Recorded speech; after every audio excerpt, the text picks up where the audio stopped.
How much RAM can you put into a little ITX machine like this? Never enough.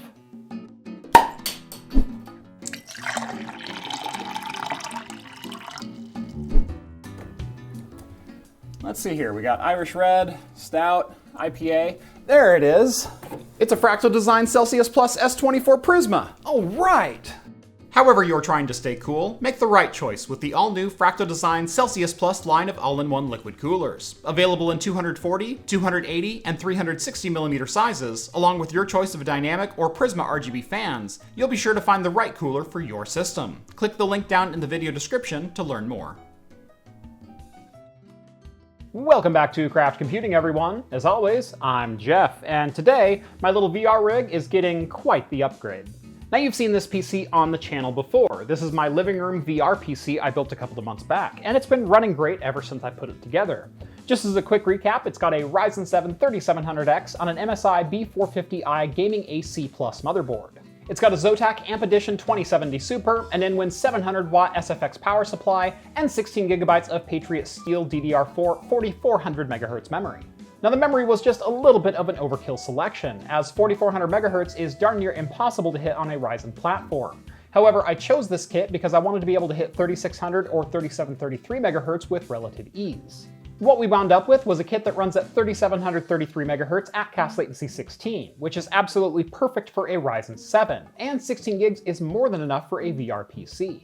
But what if I wanted to build a small form factor PC like this and do more than just gaming on it, say a combination streaming and video editing rig? Well, unfortunately, the majority of ITX boards on the market have been capped out at 32GB of system memory, as there's only 2 full-size DIMM slots. Now there is an exception to that, and that's the ASRock X299 Mini, which does have 4 SODIMM slots and maxes out at 64 gigs of RAM. But that's the exception, not the norm. Pretty much all of Intel and AMD's ITX boards have only had 2 full-size DIMM slots on board, making that the limiting factor. That is, until today. This is the Patriot Viper Blackout Edition 64GB DDR4 kit. This is 2 32GB sticks at 3600 MHz. This kit promises to be insane. Now these were sent over from Patriot for my review, so huge shout out to you guys for making these available.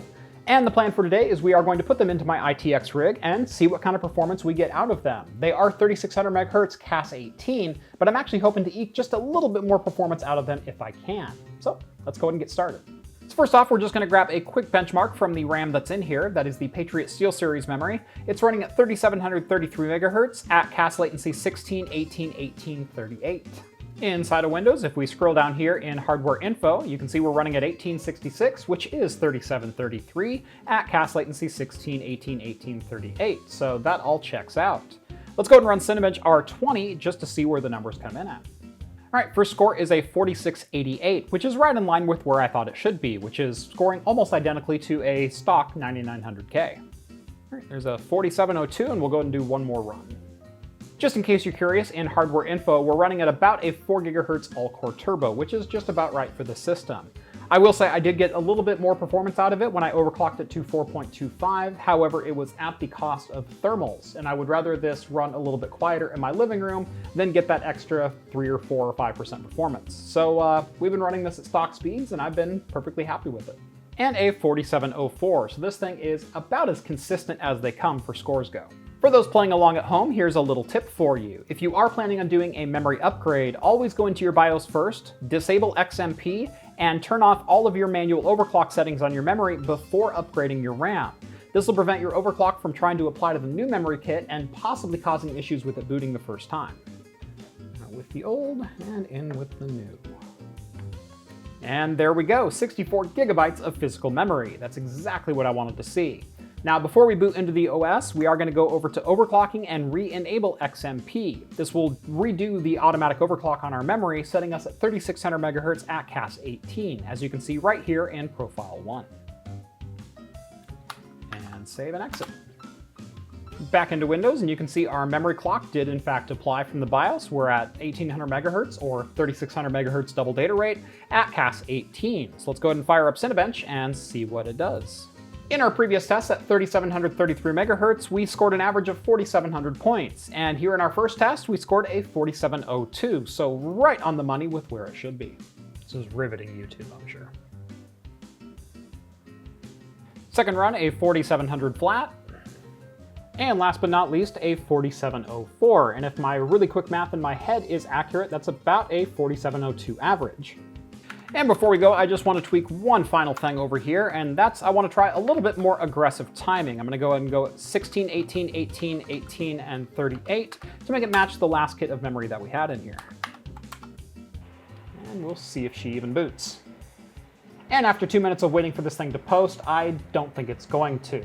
So it does run at the advertised clock speeds, however, that's really all it has in the tank, but still very impressive for a 64GB kit. And I think that's about as good a place as any to wrap up this review. This is a very impressive kit of memory from Patriot Viper, not just for the 32GB per stick capacity for 64 gigs, but they managed to get the speed to go along with it at 3600MHz Cas 18. I have another kit of blackout memory from Patriot, also 3600MHz at Cas 17, and those are just 8GB sticks. So they have quadrupled the memory with really no speed penalty whatsoever. Typically with a sharp increase in memory capacity, there's also a pretty dramatic decrease in memory performance. However, that's just not the case here, as 3600MHz is still nothing to scoff at, and is right in line with the recommended settings for both Intel and AMD platforms today. However, what I'm most impressed with in this kit is actually the price. At just $289, it makes it one of the most affordable 64GB kits on the market, but not only that, it is certainly the fastest at its price point. If you're interested in picking up a 64GB kit of Patriot Viper 3600MHz Blackout Edition memory, I will have Amazon affiliate links down in the video description below. And on the way down there, make sure to drop this video a like and subscribe to Craft Computing if you haven't done so already. Be sure to follow me on Twitter at Craft Computing to keep up with my daily shenanigans, such as when I bite a hole through my lip.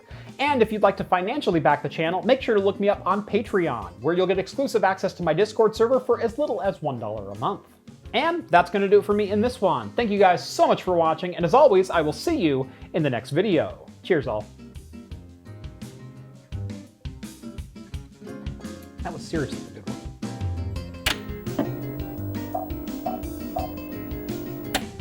Beer for today is the Island Waves Hoppy Ale from Revision Brewing in Sparks, Nevada. It's a 4% hopped ale.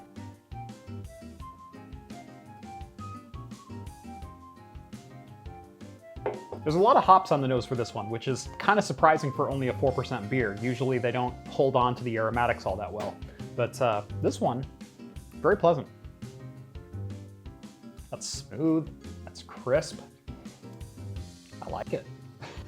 Very citrusy as well. Not in the traditional like orange or grapefruit or even pineapple kind of a citrusy nose. Really can't place it, but definitely a little bit of a saltwater on there. Definitely takes me right to the beach. Also kind of surprisingly full-bodied for only a 4%. That is very, very good. I like this one quite a bit. Now stay with me here. Fruit stripe gum. That's what this reminds me of. It's very sweet, almost in a bubble gum kind of way. And you get just enough of, like I said, this little right mix of tropical aromatics. Fruit stripe gum.